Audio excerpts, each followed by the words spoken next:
Guys, Srila प्रभु जी एक ऐसे सन्यासी थे जिन्होंने पाकिस्तान में 12 कृष्ण मंदिर बनवाए थे, जहां आज भी रोज शाम को श्रीमद् भागवत गीता का पाठ पढ़ाया जाता है। यही नहीं, उन्होंने पूरी दुनिया के अलग अलग देशों में करीब 108 मंदिर बनवाए थे, जहां जाकर वो लोगों को गीता का महत्व समझाते थे। और इसी तरह एक बार वो गीता का ज्ञान देने अमेरिका गए हुए थे।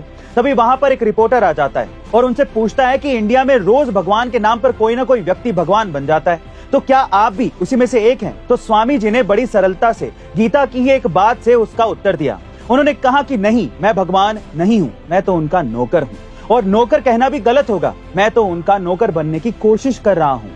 उनकी बात सुनकर रिपोर्टर हैरान रह जाता है और उनके चरणों में गिर जाता है। गाइस, श्रीला प्रभु जी ये चाहते थे कि पूरी दुनिया गीता के महत्व को समझे, लेकिन अब सवाल ये उठता है कि हम अब तक दुनिया के सर्वश्रेष्ठ ज्ञान को समझ पाए हैं? हम में से कई लोग ऐसा सोचते हैं कि वजन कम करने का मतलब है ज्यादा से ज्यादा पसीना बहाना। जितनी ज्यादा स्वेटिंग होगी उतनी ही तेजी से हमारा वजन कम होगा। लेकिन अगर मैं आपसे कहूँ कि ये बिल्कुल झूठ है, पसीना निकालने का हमारे वजन को कम करने से कोई ताल्लुक ही नहीं है, तो शायद आप विश्वास ना करें, पर ये सच है। अब इसे ऐसे समझिए, क्या आपने पानी में कभी ऑयल को मिक्स होते देखा है? नहीं ना। फिर आपके बॉडी का फैट जो कि ऑयली नेचर का होता है, वो आपके स्वेट से कैसे मिक्स होकर बाहर निकल सकता है? स्वेटिंग सिर्फ और सिर्फ बॉडी टेम्परेचर को रेगुलेट करने का एक तरीका है। जब हम वर्कआउट करते हैं तो बॉडी से हीट बाहर निकालने के लिए हमें पसीना आता है। अगर आप किसी ठंडे कमरे में घंटों वर्कआउट करते हैं तो आपको पसीना नहीं आता। इसका मतलब ये बिल्कुल भी नहीं है कि आपने कैलोरीज या फैट बर्न नहीं किया है या आपने मेहनत नहीं की है। इसीलिए अब आगे से वजन कम करने के चक्कर में पसीना निकालने के लिए गर्म कपड़े पहनकर या फैन ऑफ करके वर्कआउट करने से बचें। इससे और कुछ नहीं होगा सिवाय आपकी तबीयत खराब होने के।